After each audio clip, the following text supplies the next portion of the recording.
Hi world. So this is where I'm at.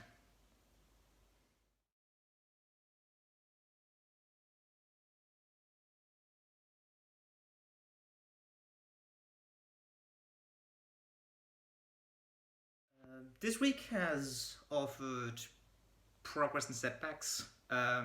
Sort of a stereotypical week of dealing with mental illnesses, I think. So probably best to start with setbacks. Actually, my setbacks have been that some of the progress I felt last week has vanished a little bit. So where before felt I had a lot more surplus to use up during the day, I now have gotten back to feeling a little more tired, a little more deflated in general.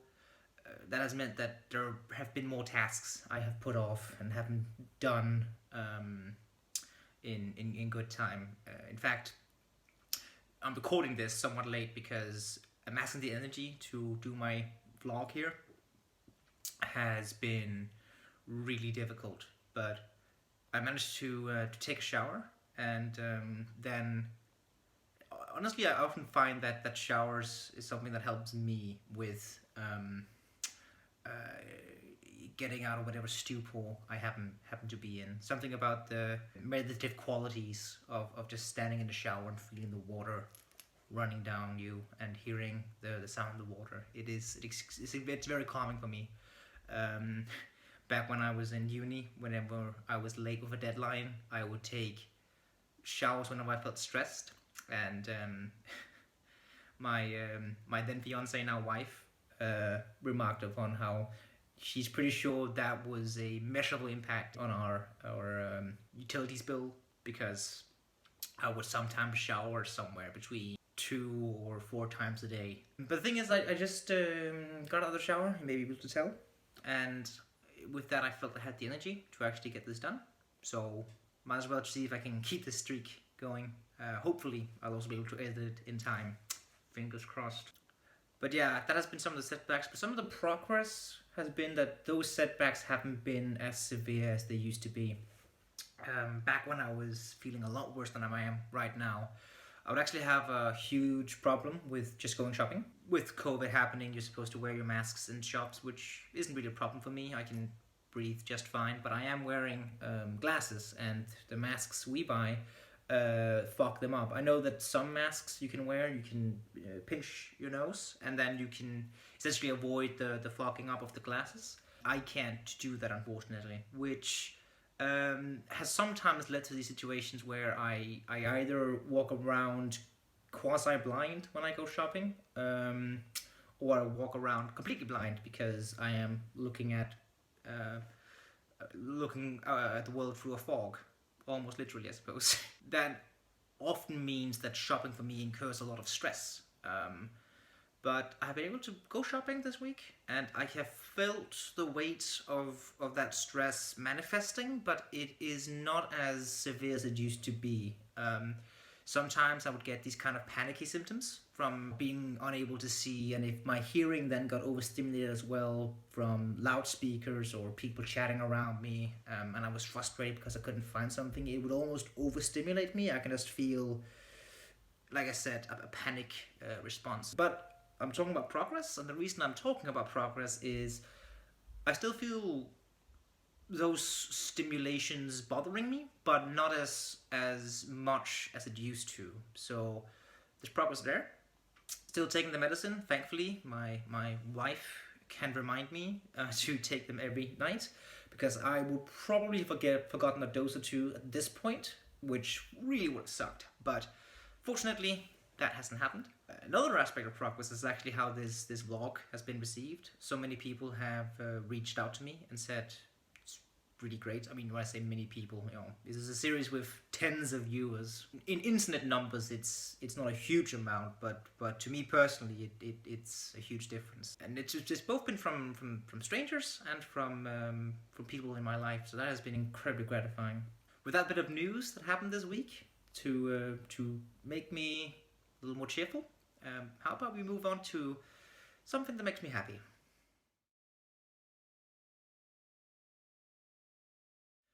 Acting for me is a somewhat recent hobby. I developed it in uni, which means I have started doing it around-ish 2015.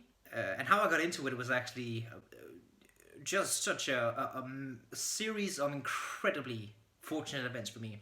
I was studying a second foreign language to qualify for the course I wanted to attend in uni. That left me with a lot of time that I didn't know what to do with. I got some part-time jobs here and there, but it wasn't enough to fill up my entire week. So I came across a post for a local theatre that I was familiar with already, the theatre that is.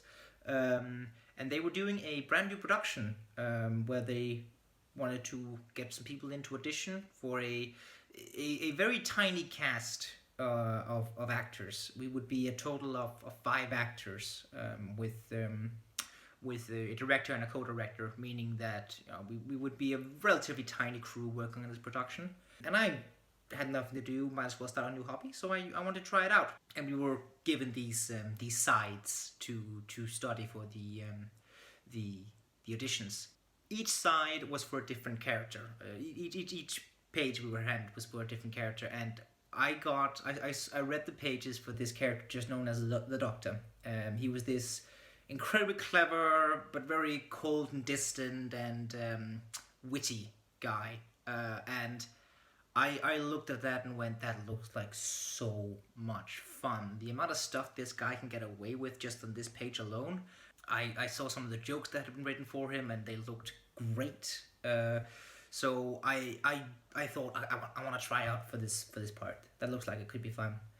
Then on the way in, as I was riding on the bus, I suddenly started getting cold feet thinking, I can't be the only one who has thought this. Like, there must be someone else who is also going for this part, and I'm brand new at this, so if they're casting, maybe I should go for something that's a less awesome role. And so I auditioned for a role known as Emil, who is a cancer patient. I rehearsed the lines on the way in the bus there, and I did okay. I had the impression that I was doing pretty well. The director and the co-director both gave me a few notes, and they specified it's just to see how you respond, see if we can work with you. And again, everything seemed like it worked out pretty well. But I wasn't getting my hopes up too high, because I knew I'm brand new at this. There's probably a good chance they will get someone else in that's better at this than I am. I think a week or so passed, and then I got a text message. And before I opened it, I just braced myself for disappointment. And what it said was, thank you for auditioning. You did a really interesting job. We would like for you to come in again and try out for this other character. And that character was the Doctor. And my immediate response was, they wouldn't call me in just to be polite, so clearly I've done something right. And then I went up for another audition for a different character, the one I actually wanted to play all along. And they were pretty thrilled with how I did. So a couple of days after that, I received another text, braced myself for disappointment. But I wasn't disappointed. I had gotten the part. And that actually started this hobby of acting for me, which I have pretty much enjoyed ever since. Because of that play I attended in, I was actually headhunted by my university's Shakespeare company to play a character in their production for the next Easter. And ever since, I have hitched on to Shakespeare. That's how I started acting. Now, the reason I continued acting is, well, the simple answer is because it's a lot of fun. But what I think is so fun about it is the creativity you can put into it. I love the collaborative experiment of trying to get a scene just right. I love working with my co-actors. I love working with the director. I've been so fortunate to have been on so many productions where if you go, can I try this? Often everyone involved will go, yeah, go for it, just try it. And then if it doesn't work, we'll scrap it. But if it works, like sometimes you just strike gold. And that feeling of a win when you figure out this scene just works like gangbusters when we do it this way. That is, what a rush that is. And that's just during rehearsals. We then get the right response from the audience. oh, the rush of getting a good laugh out of a well-timed joke is just beautiful. Now, I mentioned comedic acting here, but I've also done some tragedy work. I played Romeo in Romeo and Juliet, to be precise.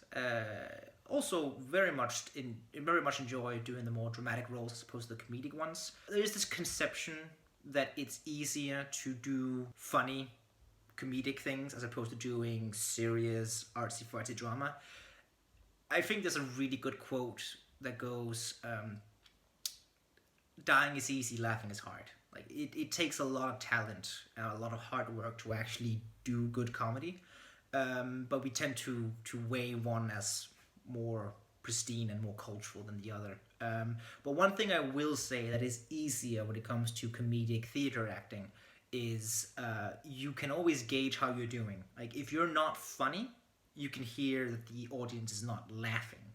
When you can hear that, okay, gotta try something else. You can always gauge the way it's going and then adjust accordingly. With drama, especially when you play Romeo, people are supposed to either sit in gasped silence or think you're cute, or if you're really lucky, think that you're so pitiful that it's worth crying. But getting that response out of people is really difficult. So often when you do that, you just walk on to a stage and you have so much less to gauge how you're doing. So it can be, it can really work your nerve if you're the nervous type, which if you can't tell, I kind of am. Like, I have tried acting on camera, and it is like I like the control you do when you do camera acting. You have a lot more precision control over how the finished product ends up being, which is also fun. But there's nothing that beats the getting an immediate rise, getting an immediate reaction from your audience. That is just so much fun. I've mentioned audience a lot here, but that's not really the reason why you get into theater as a hobby. If it is, I think it's a bad reason, because you spend the vast majority of the time with no audience whatsoever other than the director or fellow cast member. Another thing that I really love about this hobby, though, is the bonds you forge after being on a project like this. Like, you have this common frame of reference, this common language almost through your lines with your other cast members. You develop so many in-jokes, and I still on occasion meet with the people from the very first theater production I did, because we just became such good friends. That is also an incredibly powerful thing for this hobby. So it's another more creative outlet for me. It's a fun collaborative experiment. It's a means of getting a rush out of creating a multitude of reactions in an audience, and it's also a tool with which you form some incredibly powerful friendships. So yes, theater acting absolutely makes me happy. And well, it's a hobby that demands a lot of time out of you. So I don't know how much I'll be able to continue with doing it as my life progresses. But for the time being, I love working with it, and one of the reasons I look forward to COVID being over is to actually be able to engage in a theatre production again without the fear of it being cancelled due to new pandemic restrictions. That's something that makes me sad, right? That's not the point of the segment at all. It's something I look forward to, and the reason I look forward to it is because it's something that makes me very, very happy.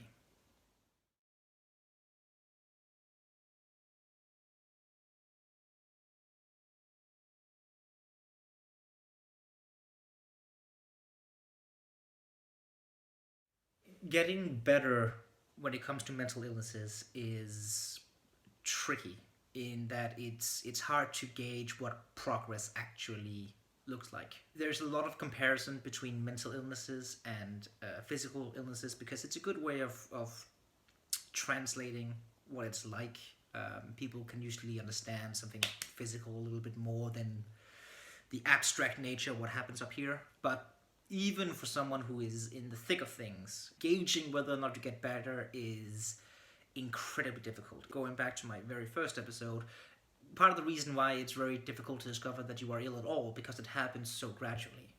You gradually become, or at least for me, I gradually became sick, and I'm hopefully gradually becoming better. But a thing I have seen in a lot of friends who also struggle with mental issues is getting better starts with getting worse.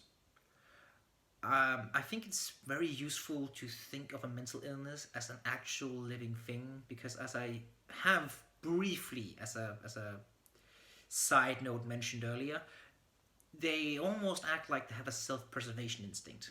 I have a friend who suffers from anxiety, and what what she did was she gradually closed her comfort zone down to less and less and less. So to start with, she had an area outside her home she could feel safe in, but then that area gradually closed until it was just her home, and after that it became just her bedroom in her home. Like she felt that much fear. For the anxiety, that was a benefit.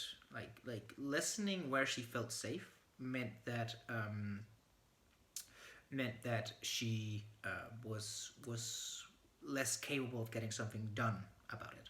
And when I say it was better for the anxiety, I am very much anthropomorphizing. I'm personifying it.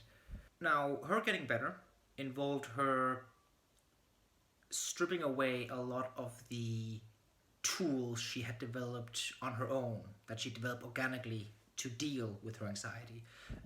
That meant um, breaking her comfort zone.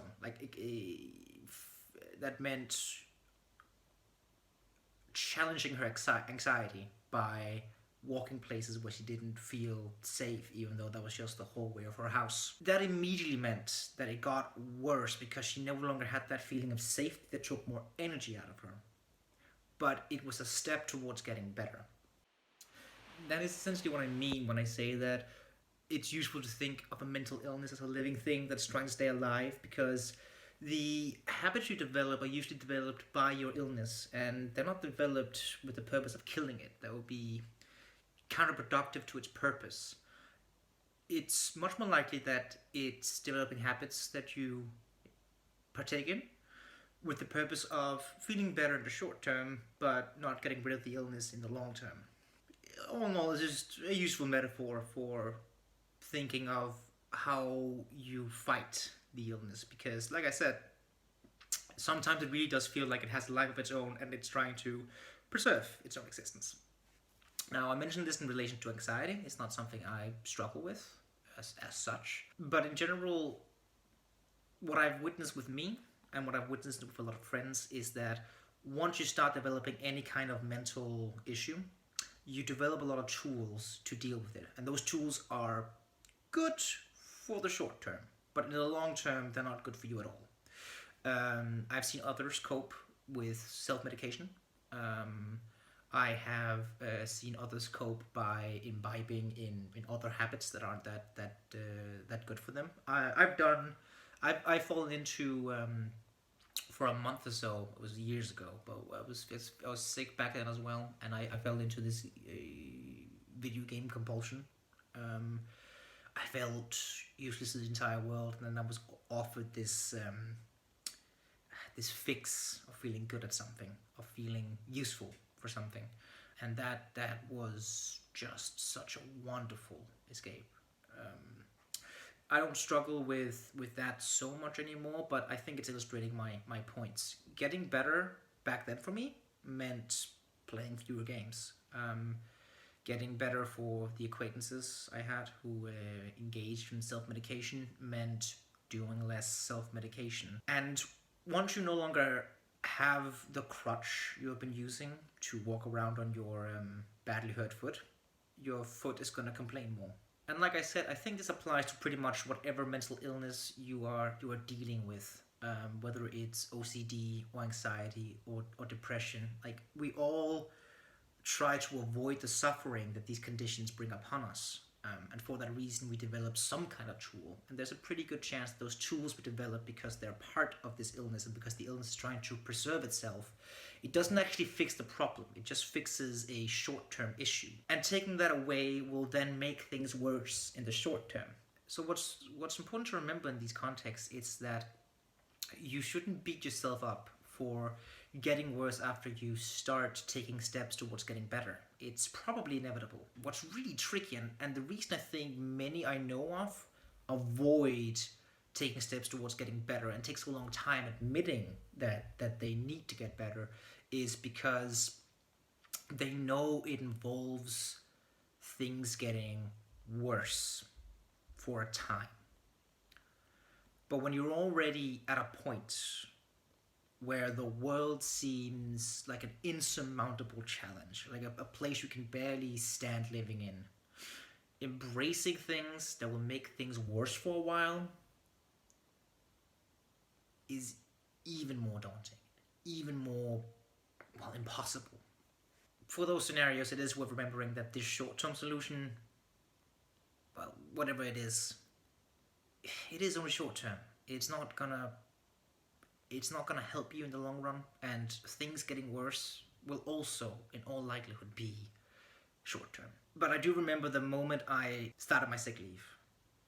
It was like I had been holding back against this flood of emotions inside of me, and the moment I didn't need to do that anymore, they just came tumbling over me, which is why tasks that have already been difficult became so much more difficult for a couple of weeks after I called in sick.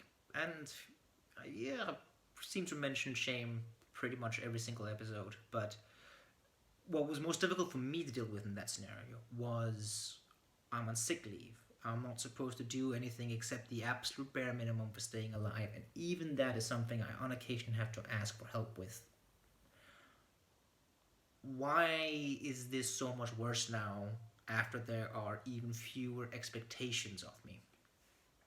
And that's because for these issues, getting better for a while involves getting worse.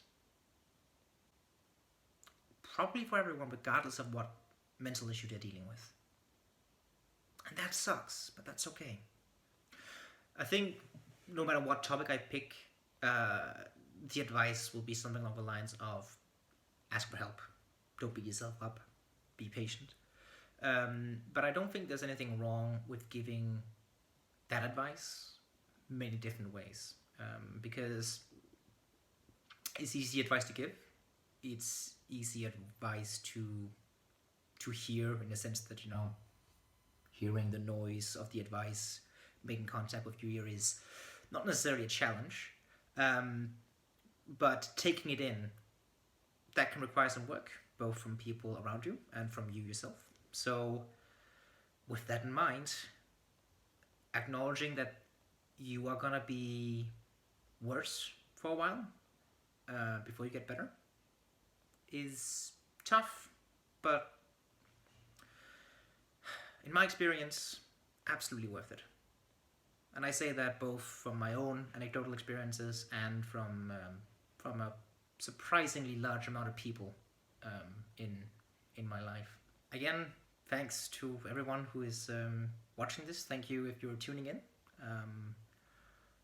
I'm hoping that that this project will be as well received going forward as it has been so far.